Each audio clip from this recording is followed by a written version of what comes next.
Okay, got kind of an experiment today. So I'm going to be making some homemade gesso.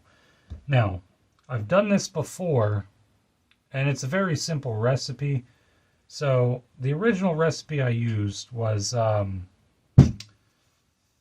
used 1 part Elmer's glue all, 1 part plaster of Paris, 3 parts acrylic paint. Though actually in this batch, I think I only used like 2 parts, 2.5. More on that in a moment. And then 2 parts water. And then I mixed it all together and I had a nice, decent gesso. So essentially what I use gesso for the most is I really only use it for priming pieces of wood that I'm going to paint. So it gets in there and fills in all the cracks and it primes it like a primer would. Now, when you use plaster of Paris, it can tend to be a little clumpy. So what you want to do, and as I've already done now, is sift. First, you want to sift your plaster powder in like I use a tea strainer. You're going to want to sift the powder first. And then when all is said and done and it's all mixed up, you're probably going to have to sift the whole thing once again, the whole liquid once again, which can take some time, especially if you make your gesso really thick. But it's well worth it. Unless, of course, you don't mind having some clumps. And it doesn't really hurt anything because you can sand it right off. I just prefer to have a nice smooth finish on my gesso. Good smooth painting surface. So this is not exactly that. Instead of using glue all, I'm going to be using Floetrol. Now, if you're into acrylic pouring, you probably know that you can make pouring medium for acrylic pouring with a mixture of glue and water, or you can just use straight up Floetrol, and you will have to add water to thin things out to get the right consistency. But more or less, you can use Floetrol as a pouring medium in itself. So that, combined with the fact that this is latex based, tells me that this surely has some binders in it. And that's really what the glue is for, to act as a binder. And it gives your primed surface some, it's nice and flexible and durable, water resistant. And then, of course, the plaster is just a filler. Now, you can even use baby powder, cornstarch, probably, I'm sure, baking soda, whatever. I even entertained the idea of using resincrete as my filler for this. But I just don't see there being any real difference because this is just a filler. It's not really adding anything structurally to the primed surface. So resincrete being kind of expensive, way more expensive than plaster of Paris, I just decided I'm going to go with plaster of Paris on this. So this recipe only varies just a little bit from this recipe. So again, I've got 1 part plaster of Paris, 1 part Floetrol instead of glue, 3 parts acrylic paint. Now I'm using white acrylic paint. You can use any color, but 9 times out of 10 you're going to want white or black sometimes, just because, especially if you're doing it for painting, which what else would you be using the gesso for? 9 times out of 10 you're going to want white or black just because they kind of go with everything. And white especially tends to show color better. Your colors will stand out a lot better. They'll be brighter and yeah. So I'm going to use white. Now there's also binder in the acrylic paint. which that kind of helps to tie the whole thing together. I'm assuming that's part of the reason why you want so much of it. And then for the water, I just got a cup of water here. This is way more than I would possibly need. I just poured a random amount of water out because since Floetrol is significantly thinner than glue, I don't think I'm going to need the whole 2 parts water. So instead, I'm kind of just going to season to taste, if you will. I'm going to kind of add the water little by little to get the consistency to where I want it. Because the consistency overall that I'm looking for is a little thinner than this acrylic paint here, which is actually quite thick for crafting paint. You know, for craft paint. Usually craft paint's a little thinner, but this is relatively thick. And so, also, I'm not just going to be making this, I'm also going to be putting it to the test against my other homemade gesso to see what differences, if any, there are between using glue and, you know, versus Floetrol. But also, the ultimate test is, I'm going to see how both of them stack up against store-bought gesso. This is Master's Touch acrylic gesso that I got from Hobby Lobby. And as you can see, it's $9 for this little 8-ounce bottle. And so that's kind of where making your own gesso comes into play, because this is pretty cheap for gesso, for already made gesso. You're not going to find it much cheaper. Why it's so expensive, I don't know. But a lot of people have often resorted to making their own. And thus, that's why I made this one. That's why I'm going to be testing this one with the Floetrol. It's just cheaper. It's cheaper to make it if you need a lot. Now, if you only need a little bit of gesso for a few paintings, if you're not going to get through 8 ounces, you might as well just, you know, go buy the pre-made gesso. But if you do a lot of painting, especially on wood surfaces, you really want to use gesso to prime your wood surfaces, then it's definitely worth going and getting a cheap thing of plaster of Paris and a cheap thing of craft paint. You don't got to use the high quality stuff. You don't really got to use, you know, high dollar paint for this. You can just use craft paint. And get you some glue or Floetrol.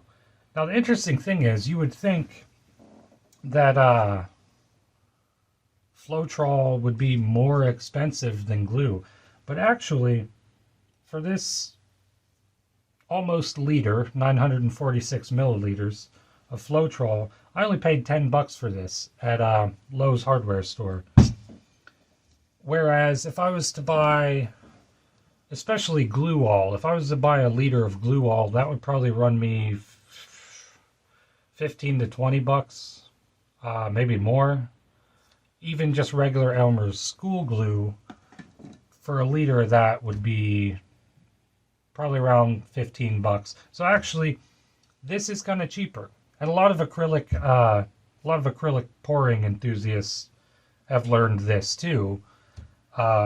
Which is kind of great, because for acrylic pouring, Floetrol works way better than just a regular glue and water homemade medium.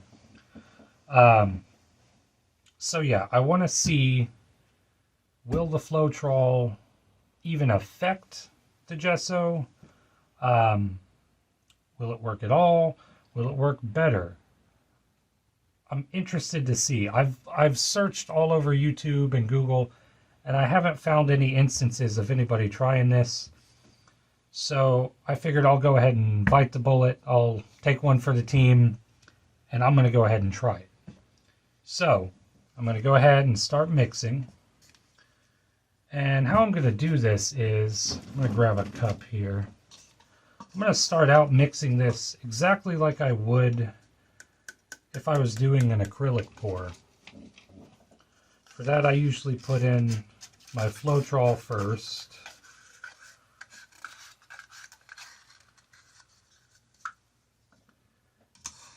and then add my acrylic paint.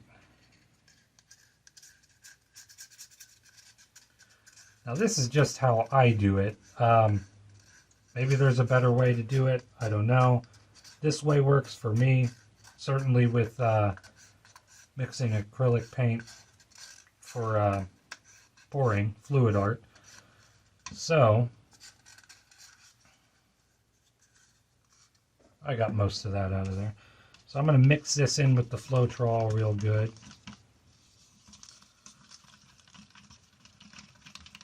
And again, my final consistency that I want for this is a nice thick, not too thick, but about as thick as the craft paint that I started with.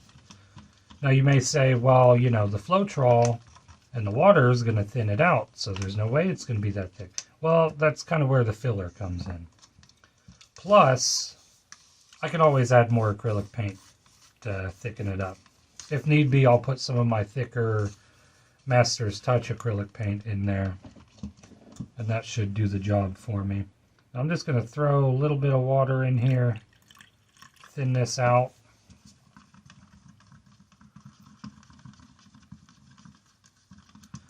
And that's probably good, and I can go ahead and pour my filler in. Now I kind of did this backwards of how I really would have wanted to do it. I kind of acted without thinking. Normally I would like to pour the liquid onto my filler and mix it in, because there seems to be less clumping that way. But since I've already put the liquid in this big cup, I'm just going to do it backwards. And we'll deal with the clumping as we go. I'm going to mix it in real good. Again, I'm going to sift this whole thing after all is said and done anyway, because there's going to be clumps. And you're just going to have that with plaster of Paris. Which is kind of one upside to maybe using resin-crete that I might have had. Or baby powder. I haven't tried baby powder, but resin-crete doesn't clump up anywhere near as bad as plaster of Paris. So we're a little thick here, or I'm sorry, a little thin here. But I'm just going to keep stirring. Maybe I can get these clumps broken up and thicken this up a little bit. Now this is fine. This isn't necessarily too thin to work as a gesso. I just prefer something a little more thick and creamy, a nice smooth thick finish. This is a little too thin for my liking, so I'm going to add some more white paint. So I'm just going to glob some in here. That might have been, I don't think there's a such thing as too much. Might even work better with a little extra paint. Most recipes do call for 3 parts of the acrylic paint. So maybe, you know, I think a lot of the strength of the gesso is in the acrylic paint. I think you kind of just add the filler and binder just to give it a little more strength. That's pretty close to where I want to be. Still pretty clumpy, but we'll sift that out.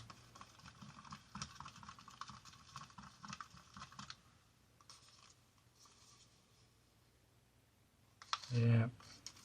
I'm actually going to go ahead and put some of my thicker Master's Touch paint in here, just to thicken this up. Clearly you don't need two parts water at all. I probably would have been good with maybe a little less than 1 part water in this mix, because the Floetrol is so much thinner than glue. But now we're looking a lot closer to where I'm wanting to be here. And I really kind of want to break up these clumps. and get the most out of my filler. Alright, so I think I'm going to go ahead and pour this off into a clean cup and sift it. Now this is a very tedious process here because in such a thin, this screen doesn't have very big holes in it, which is good for, you know, getting rid of the clumps, but it's bad for the amount of time that it takes to sift through. So I'm going to help that along with the popsicle stick here. And you know, I really don't even need this whole cup. I really overestimated my measurements because all I'm doing is I'm going to test it on one of these pieces of wood. There's no need to make a huge batch of this stuff just for a little test run.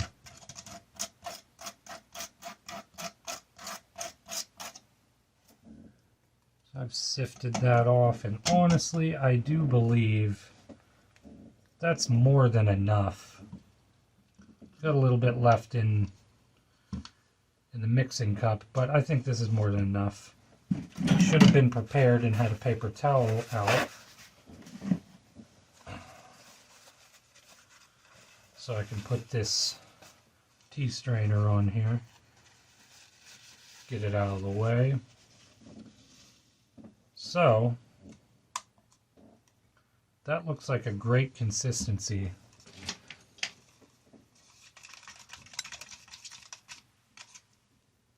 And it looks almost exactly like the store-bought gesso here.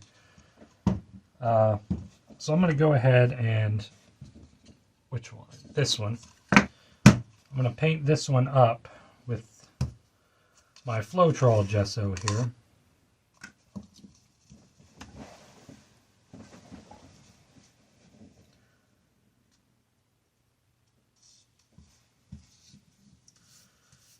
Now I'm only going to do one coat for each of these test pieces, simply because I want to, well, see how well it does with just one coat.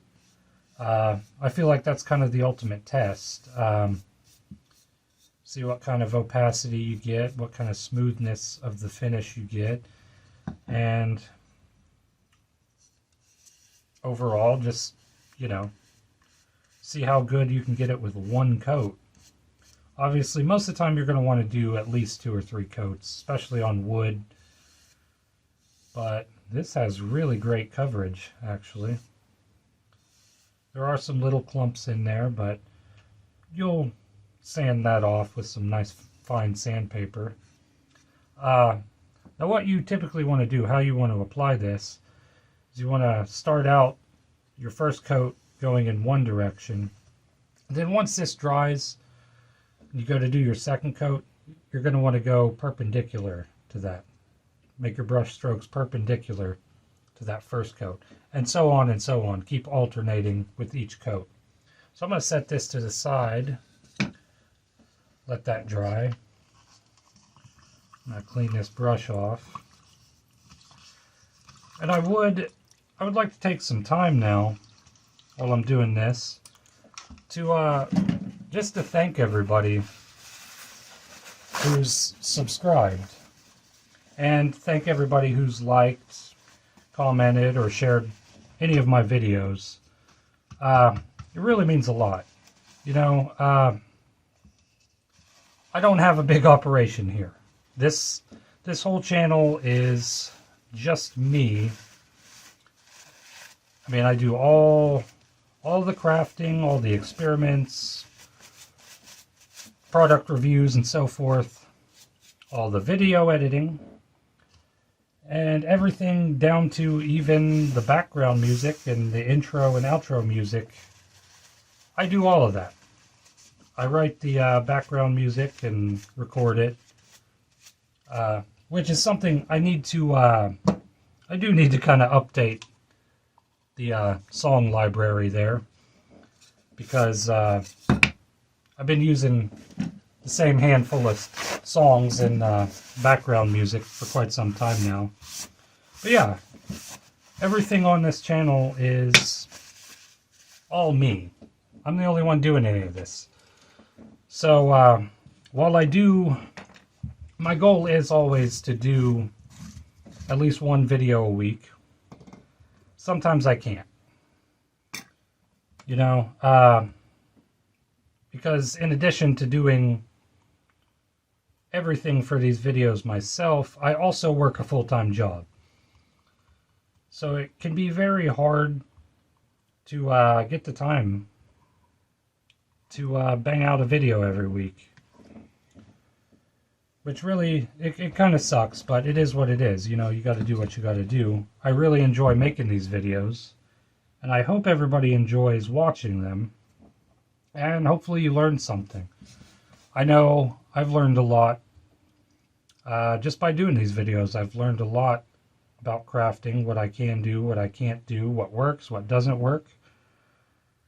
And I hope we're all learning together, and I hope everybody enjoys this. And once again, I just want to thank everybody who's subscribed and liked and commented and everything. It means a lot, because it's really tough getting a foothold on YouTube in general, but especially in the crafting community on YouTube, because it's really a fairly small niche. Even some of the highest caliber YouTube crafting people, I mean, very few of us make it even to 1 million subscribers, you know. And most of my favorite crafters on YouTube are, you know, around 1 to 300,000 subscribers, you know, and they make great content. But I get it, crafting's not for everybody, so you know, you can't expect everybody to love crafting videos. But I do appreciate all the support that everybody, you know, that everybody's given my videos. It means a lot. I try. So anyway, this here is my other homemade gesso. And it doesn't quite go on as smooth as the Floetrol gesso. It's also getting a little clumpy. I haven't used it in a while. It's been sitting in the jar for, probably about a year. Now I've used it since then, but not much. So this is the Glue-All and Plaster of Paris gesso mix. So now I'm going to clean the brush off again. And then I'm going to work with the Master's Touch acrylic gesso. And for all three of these, I'm just going to give them as long as they need to get fully dry. Then I'll hop back on the video and we'll look at the results, compare. I don't anticipate a whole lot of difference. There probably will be some difference in drying time. I'm going to try to monitor that, but I don't know. I don't think that matters quite so much, as long as it doesn't take, you know, hours longer one way or the other. So, I'm going to go ahead and wipe this up. And so this is the Master's Touch gesso. I'm just going to plop that on there. See, that's what I do like about this store-bought gesso. There's no clumps in it. It goes on nice and smooth. I do wish I had their recipe, so I could make gesso this smooth. And honestly, to me, it looks very much like just straight up acrylic paint. Though there is kind of a, you can tell there's a filler in there, but it is just so smooth. I may want to go ahead and try one day to make gesso with baby powder or something like that, because it might be a little smoother. Alright, so at first glance, before they're dry here,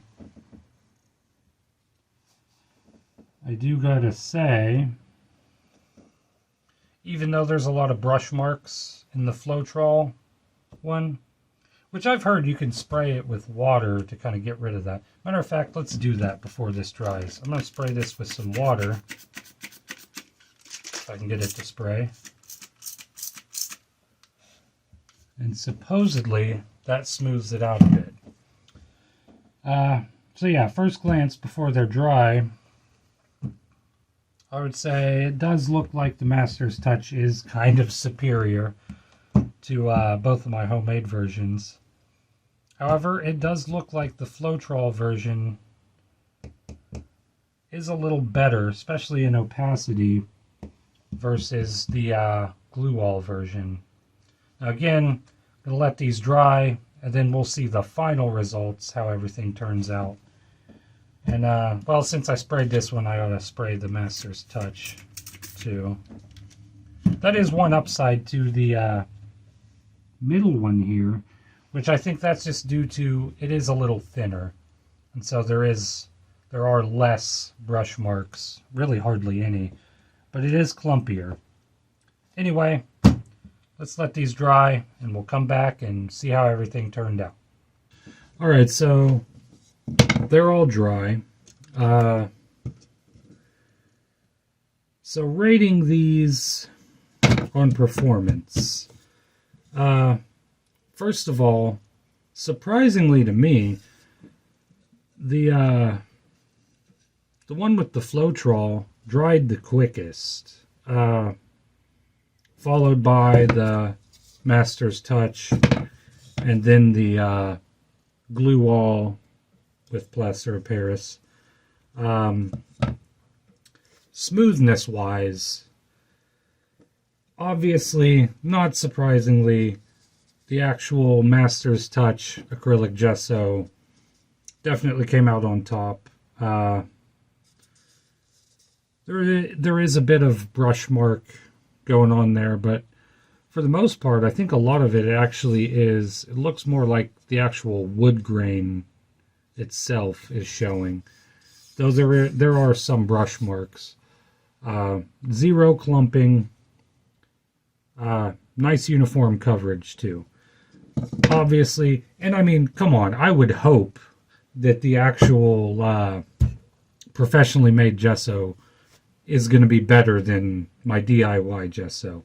So I would have been very disappointed in Master's Touch Company if it didn't outperform my homemade stuff.